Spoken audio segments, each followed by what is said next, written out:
यहां भी पीछा करते आगे। सोच रहे होंगे आप ये कैसा वीडियो बन रहा है, बाथरूम में क्या आवश्यकता पड़ेगी।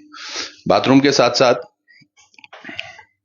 टॉयलेट्स भी हैं, 4 टॉयलेट, 2 वेस्टर्न कंपार्टमेंट, और आपके ठीक पीछे जहां से ये हो रहा है यहां है एसी प्रॉपर।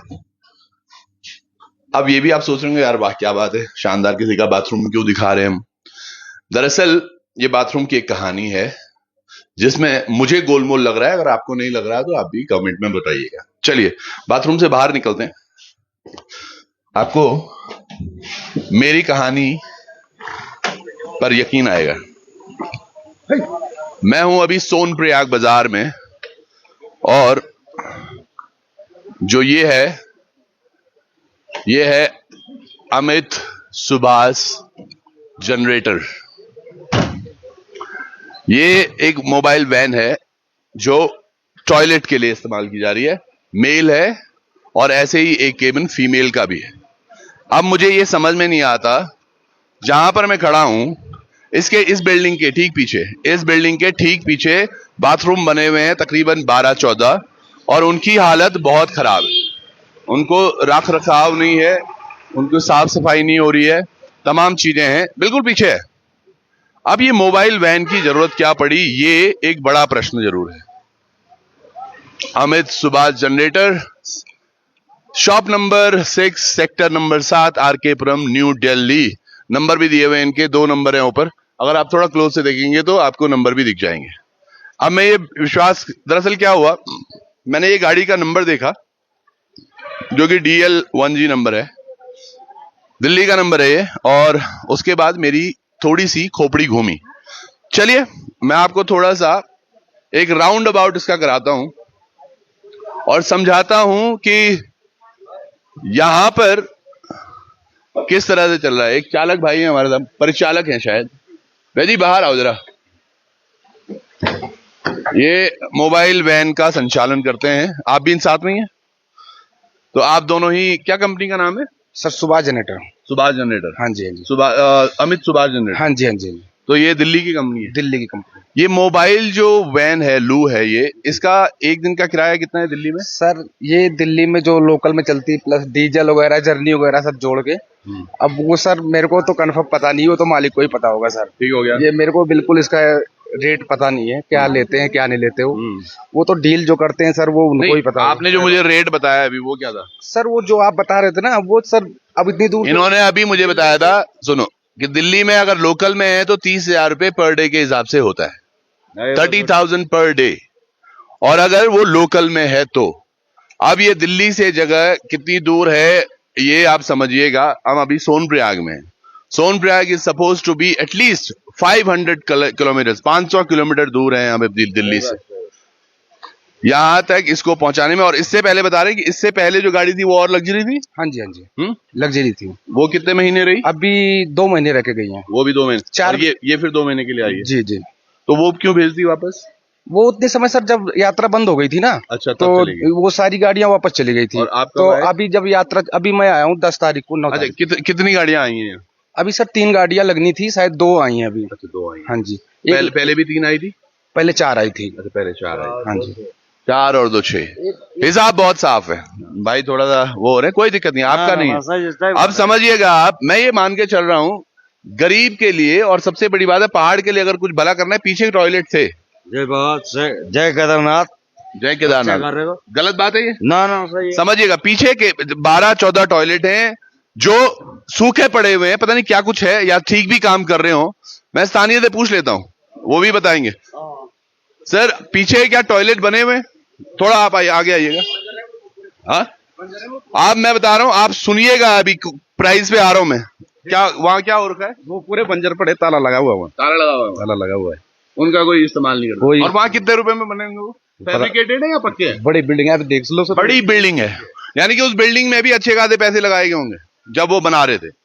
अब समझिएगा 30,000 रुपए पर डे दिल्ली में किराया है, तो शायद मैं अज्यूम कर रहा हूं 30 से कम तो यहां नहीं होगा। 40 हो सकता है, 50 हो सकता है।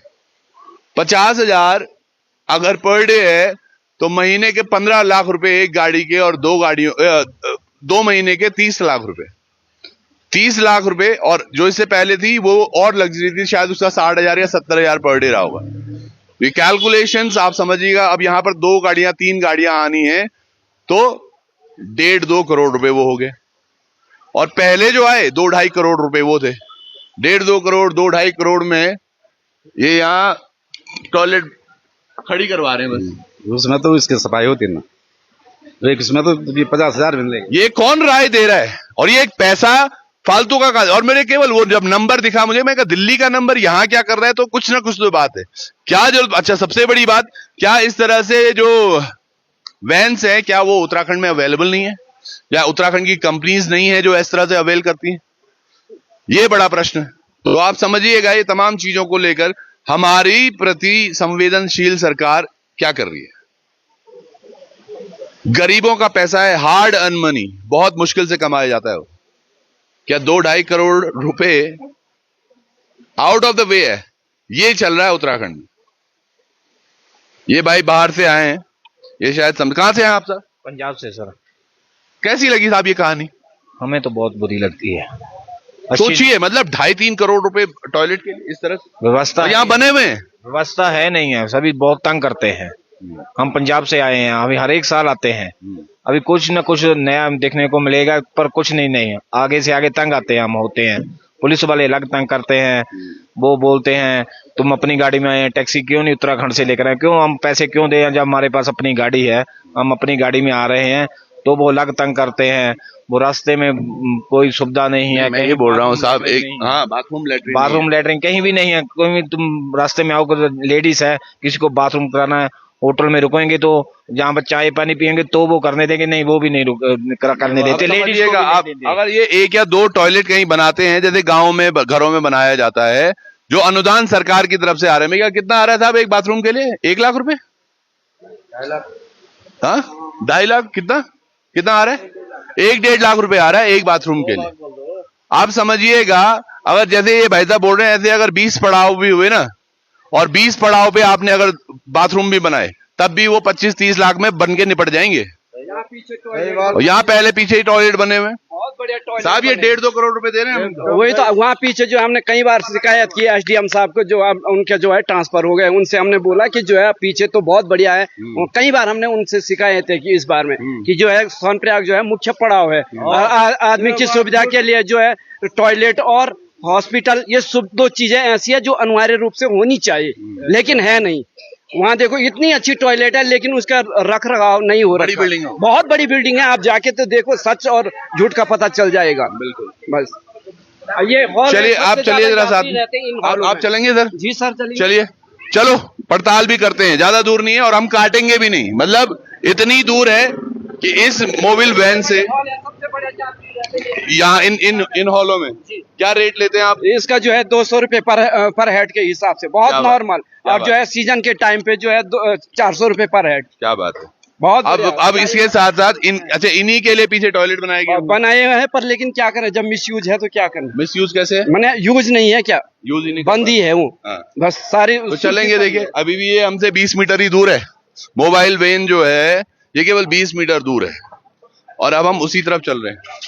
यहाँ से अंदर है, यहाँ से अंदर है। आप देखिएगा कितनी बड़ी बात है। ये 25 मीटर पे, यहां से थोड़ा आप ऊपर आएंगे, ये सामने है वो वैन, और हम यहां से शायद 30 मीटर दूर हैं। आइए, यहां सर बचा के चलना होगा। लेडीज का अलग है, जेंट्स का। ये देखिएगा, ये एक पूरी बिल्डिंग बनी है। जब इनसे शिकायतें करो, ये बोलते हैं पीठ जो है लीकेज है, तो क्या उसका रख रखाव नहीं हो सकता है? क्यों नहीं हो सकता है साहब, जब इतना पैसा लग रहा है। ज्यादा दिक्कत होती है यहाँ पे जो है यात्रियों के लिए। लोकल तो ऐसा है कि कहीं भी किसी भी लॉज में घुस जाए, लेकिन बेचारे यहाँ भी तो अंदर ये बड़ी बड़ी बनी हुई है, कम से कम लेडीज के लिए अलग है, जेंट्स के लिए अलग है सर। बहुत कुछ होगा उसमें। हाँ, सब है, पानी वगैरह सब है, लेकिन क्या करे, पड़ा है वो सूखा है। जब यूजी नहीं है तो आप प्रशासन, अब ये हर बार हम ऊपर तक पहुंचे तो क्या पहुंचे साहब, जब नीचे वाले ही काम नहीं कर रहे। ये देखिए ना, ये सामने लिखा हुआ है टॉयलेट पुरुष लेडीज। ये कब बना था? ये आपदा के तुरंत बाद, जब ये बिल्डिंग जो है बनी। जी, महान है, नतमस्तक है अम्मा। सोचिएगा, अपने कमेंट दीजिएगा इस पर। ये एक छोटी सी घटना है, कहां कहां क्या कुछ हो रहा है पहाड़ों पे, हमें तो सुध भी नहीं होती। हम बस इतनी महंगी झंडे डंडे कंडे लेके बोकते रहो, बोकते रहो, बोकते रहो। जुड़े रहिएगा। नमस्कार।